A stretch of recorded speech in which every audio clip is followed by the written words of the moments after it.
and welcome to the latest instalment of the Rangers Women's Supporters Group podcast. I'm joined by Kat and Alan. How are you both? Yeah, good. Doing all right, thanks. Good stuff.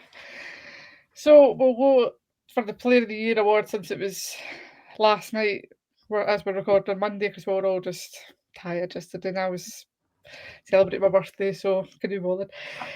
Take the day off, and Karen and Alan took the day off as well. So we had obviously the Player of the Year awards. Player of the Year was Brogan Carr. I think we'll just kind of talk briefly. That was a bit of a surprise to us. We thought it would be maybe Wilco that would have got it, but well deserved. Brogan's a fantastic player, serving for the club, and fully deserves it, I would say. Yeah, I think so. I think we all just kind of assumed that it would be Wilco or whoever. Not that I don't rate Brogan. I think she's a Class B player and she's been excellent this season, so she more than deserves it. I just didn't see it coming, so buzzing about that. Yeah, Alan, she's always gives 100% when she plays for us, so it's probably not much of a surprise, but as we say, with the amount of goals Wilco scored, we probably just kind of assumed that she would take the award. Yeah, we probably did, but Brogan's worked so hard, and the way that Joe usually sets the team up, that's a lot of the wide players, and we're seeing Brogan manage to complete 90 minutes a lot more than maybe we did a couple of years ago. So Brogan's worked incredibly hard, and she's putting in a massive effort in every game. So I think that was a well-deserved recognition of the efforts that Brogan's put in her performance levels. Yeah, definitely. The next award was Players Player, which Wilco did pick up Carr, so that's probably not a surprise, is it, when she's chipped in with so many goals? No, I think she's one that all the players like. She gets on with everyone pretty well, so I think it makes sense. Plus, scored so many goals. That's helped the teams win games, so can't be too mad. Yep, definitely. Then Young Player of the Year was Mia McCauley. Alan, again, I don't think it's much surprise. It could have maybe been Liv, but I think Mia's just one of the players that people really rate and love, so it went to Mia. Yeah, I think probably she arguably played the most football at the younger players for us, so I think that was probably the expected one. But what we're talking about all the young players at the club, a lot of them have stepped up, and we'll go on to talk about a milestone for one of the other youngsters soon. But Mia's had a good season. It's been a tough at times. Second season in the first team always is a challenge, but I think Mia's responding really well to it, and well-deserved recognition again for her last night. Yeah, definitely. Top goal scorer, Carr, to the surprise of absolutely no one, Katie Wilkinson. Yeah, I don't think there's a vote for that one. I think they should just look at the tally and see where they're at, but there's no one really close to her, is there? So it was obvious she was getting that one. Yep, and finally, also to the surprise of absolutely no one, Alan, and we just had to line this up perfectly for you to talk about Chelsea getting the goal of the season. Listen, we'll love a goal against Celtic, and if it happens to be a winning goal, then all the better. But it was a story. Any player come back for a long injury layoff to come off the bench and make that sort of impact and score that sort of goal, deserves goal of the season, regardless of who it is. Yeah, I think it being against them just made it all the sweeter as well. So that's one that we've definitely watched on repeat quite a lot. So that's that. That wraps that up. I always think it is a bit weird them having it kind of this. And I feel like it should literally be an end of season awards. But you had think with earlier, was it Laura Berry in the PFA and Wilkinson in the PFA again? Yeah. As well. What was that? Yeah. So they're nominated for the Player of the Year, Young Player of the Year. So Laura Berry's in the Young Player of the Year and Wilco's in the Player of the Year. I don't know when that happens. I think that might be at the end of the season. Like as an actual end of the season one, yeah. Yeah. So, but fair play to Laura Berry for being in it. I guess they've taken into account Motherwell as well as what she did for us briefly before going out on loan. So, it makes sense. Yeah, good to see the recognition. Yep, so that's that done. We'll move on to the game yesterday. We were at Hampden. Well, not that you'd know that many of us were there. viewing it on. What's that? What happened there? Not that you know if you're watching the highlights back when it looked like there was hardly anybody there, but we were there. We took on Aberdeen in the semi-final. We started with Essendon goals. We had Doc, Raf, Madag, Hardy, Ross, Macaulay, Arnott, McLean, Wilco, and Cruft. So quite a change of team card. More like Joe's probably going to stick with the same old, but she made quite a few changes. Yeah, I mean, I thought there'd be some rotation. I didn't quite expect as much as there was, to be honest. And I know I said I wanted Test back in the team, but I said in the midfield, so not in the back line. But never mind. Nice to see Maycroft getting her second start of the season for us. So excellent from her. It's Aberdeen, so it made sense to make some changes, but we looked very disjointed because of it, which not great when you're playing Aberdeen, you want to score a lot of goals, but she made the changes. It didn't hurt us that much, but a bit weird. Yeah, I think we looked quite disjointed, Alan. We did score fairly early on, which is always nice. 8 minutes in, Jane Ross getting on the score sheet because she's Jane Ross. So we'll talk about that first. Jane Ross does what Jane Ross does, scores goals. Yeah, listen, you get Jane Ross in between the posts. You know she's going to threaten, and it was good to get an early goal.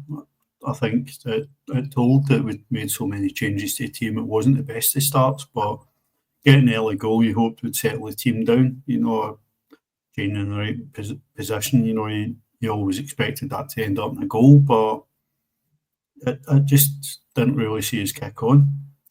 Expected the changes to the team probably.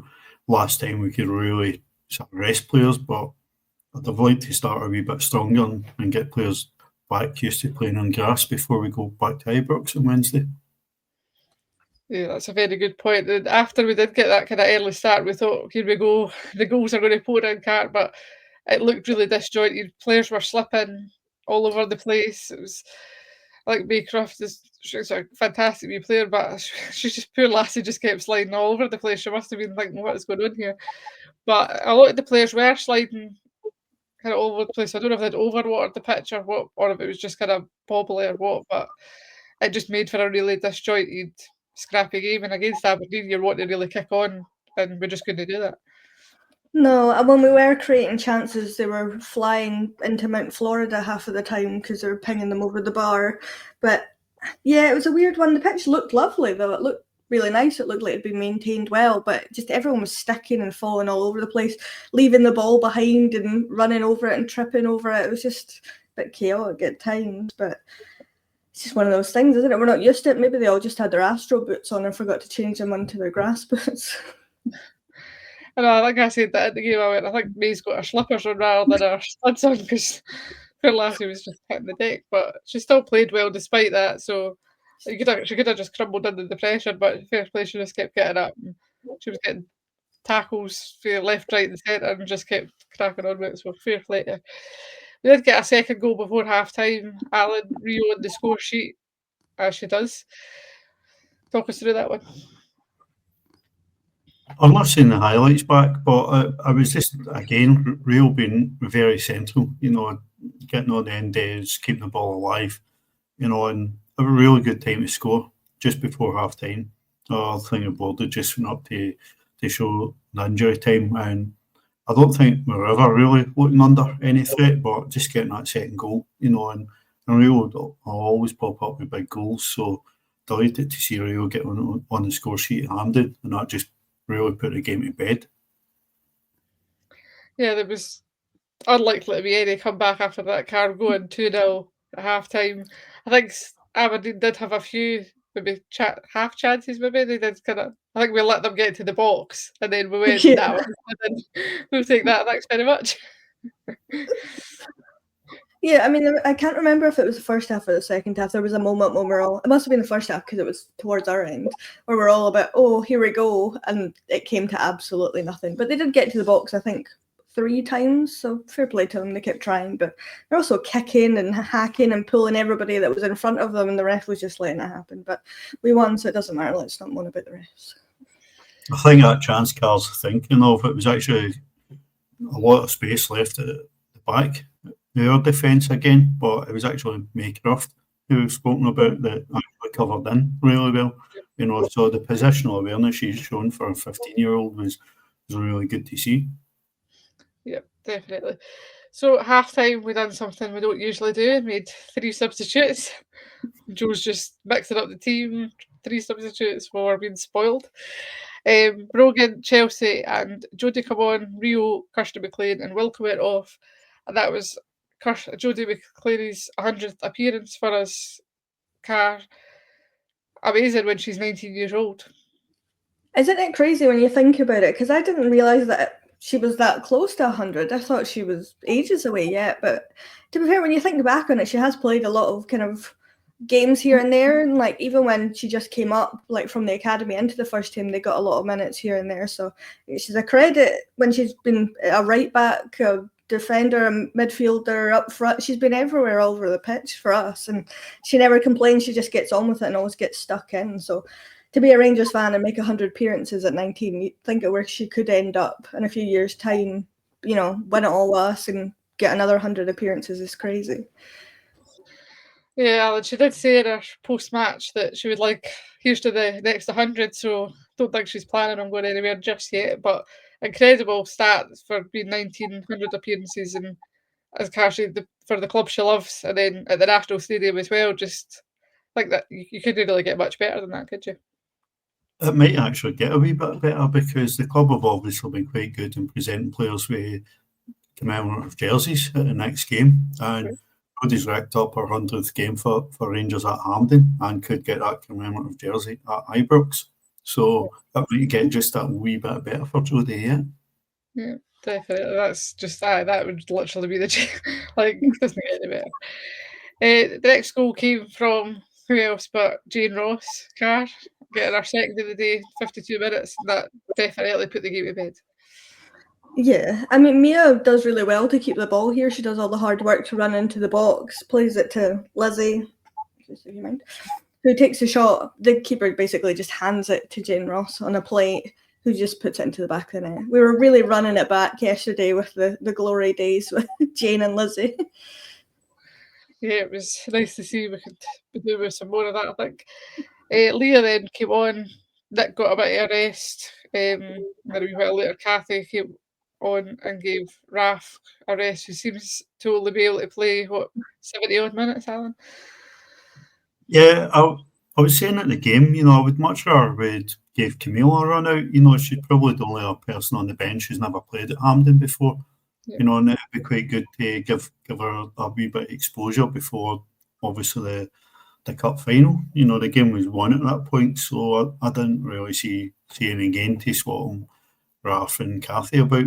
I'd like to have seen Camille get a bit of a run out, but listen, it's all about managing the minutes. It's going to be busy 3-game weeks, pretty much from here until the end of the league season. Then we get a week off before the cup final, but it was the job done really yesterday, and we added a wee bit of gloss just after the last subs.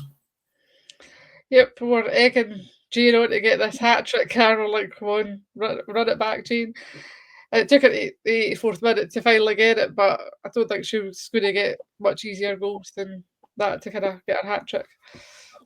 No, and I've just messed the goals up because that's her hat trick goal that I've just described. So I'll just go back and describe the goal before that because I've read the wrong one because they're right next to each other. So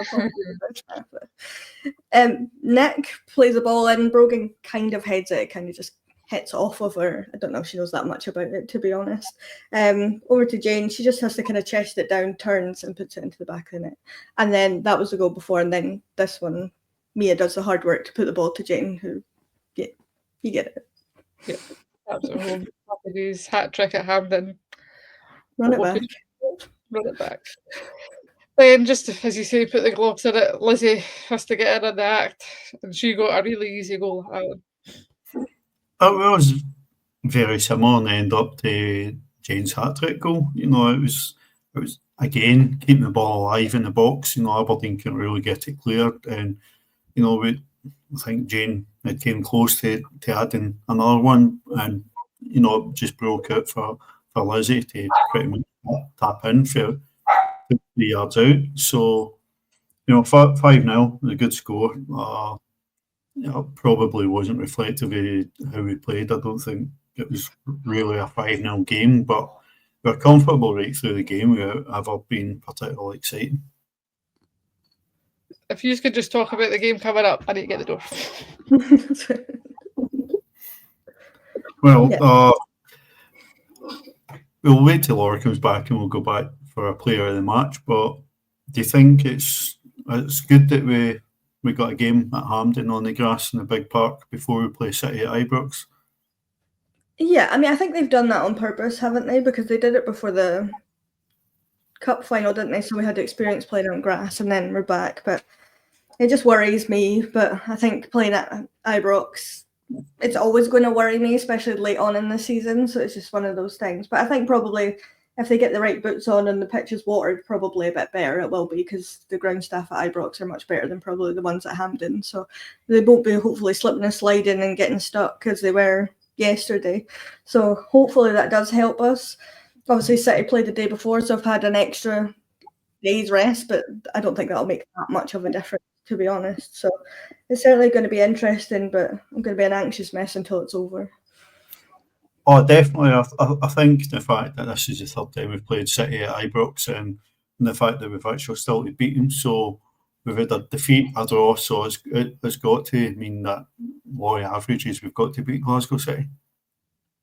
What do you think, Laura? Yeah, that would be nice. I hate that we keep moving these games to Ibrox, to be honest, because us at the big games on the big pitches at Ibrox just doesn't seem to end well. But we also have the Hibs game that's been moved as well, Car, which I don't know if you've touched on that or not, but another big game moved.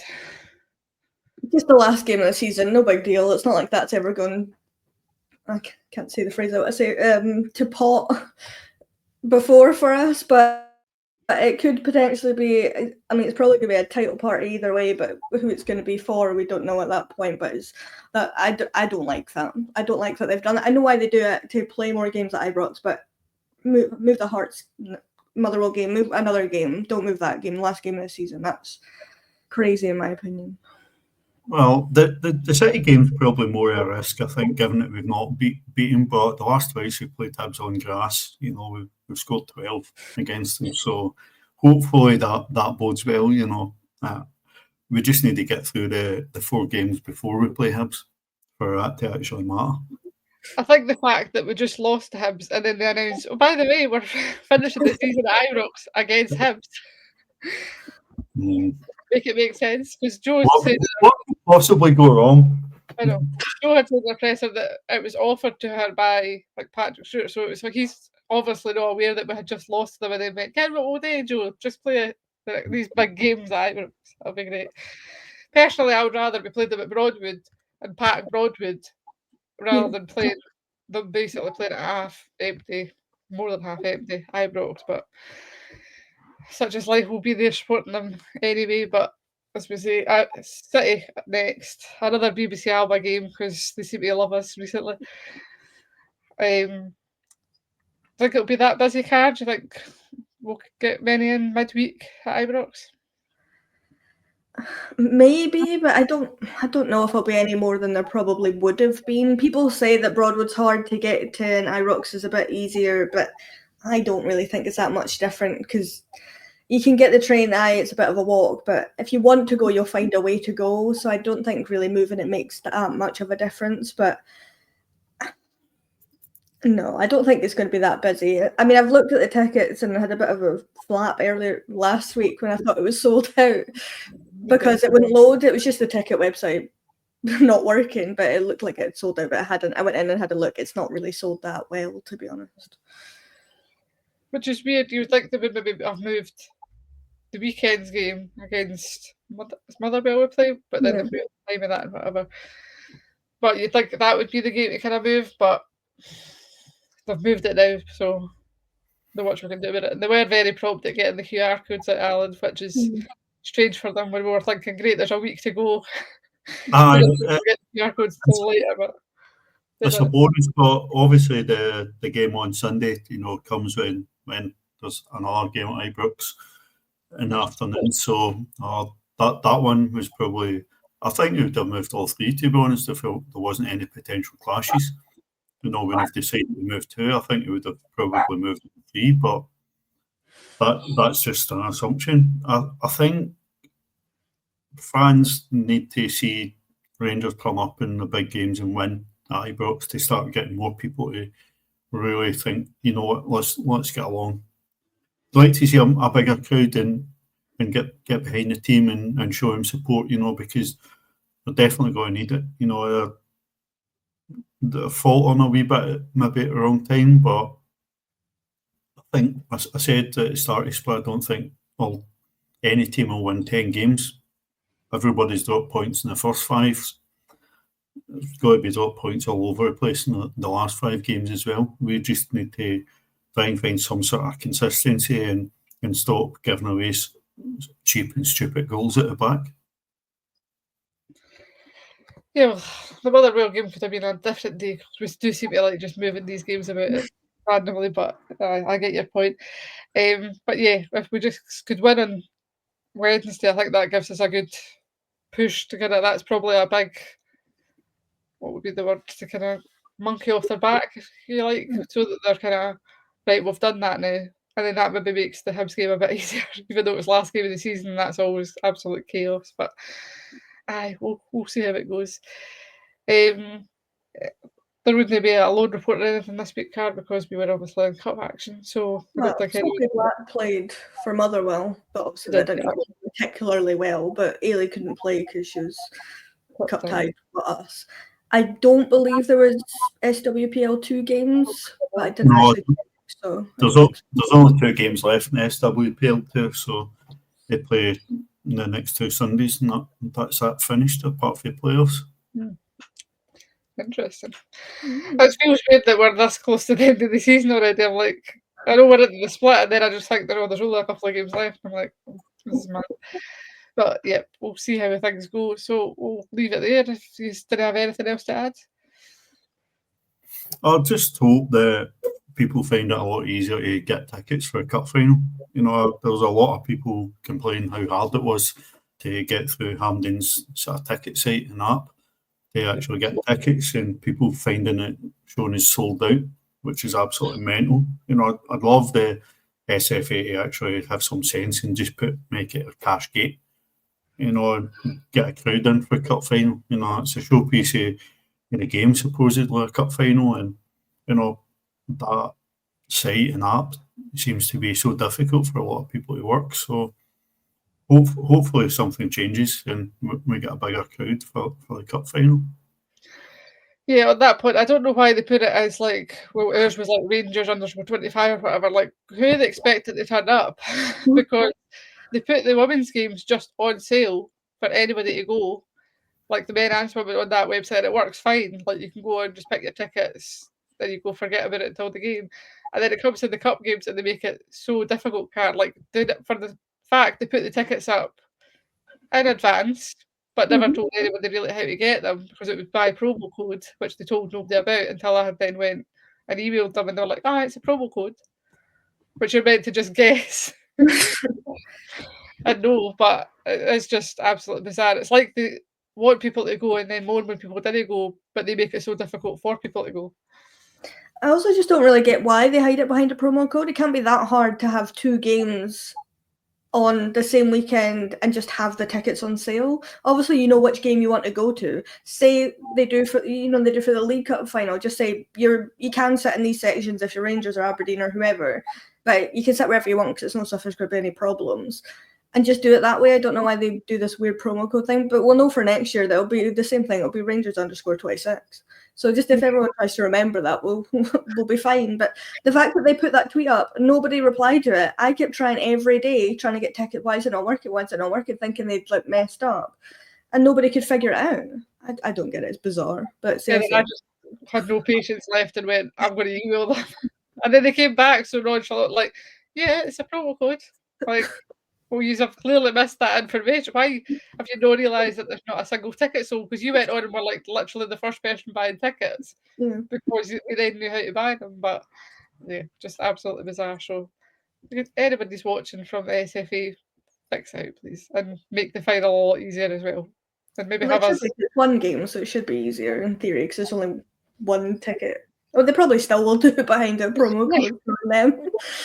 It'll be like Rangers, Glasgow City _ cup final 25. Probably. We hashtag in there or something just to make it even more complicated.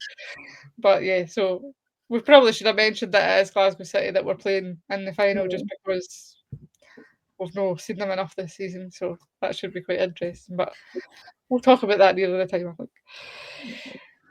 So we'll leave it there. That's finished with a wee rant, so always good on a Monday afternoon. As always, thank you for joining me, Cara and Alan. Thank you and happy belated birthday. Not that I didn't see you yesterday. You literally see me yesterday. But thank you. Thanks to you, Laura, and hope you enjoyed that cake you had. Oh, Appreciate it. that's just a tradition now. Games on my birthday, cake at Hampden. What could you ask for? Alan's birthday, cake at the cup final. Exactly. Perfect. Although We'll get a game for Cal's birthday. It's all for the national break. And then they tend to just be games that are not that great anyway. We're just going. Yeah, they're at Hampden, but anyway, we'll leave it there. So we'll speak to you next time. Thank you.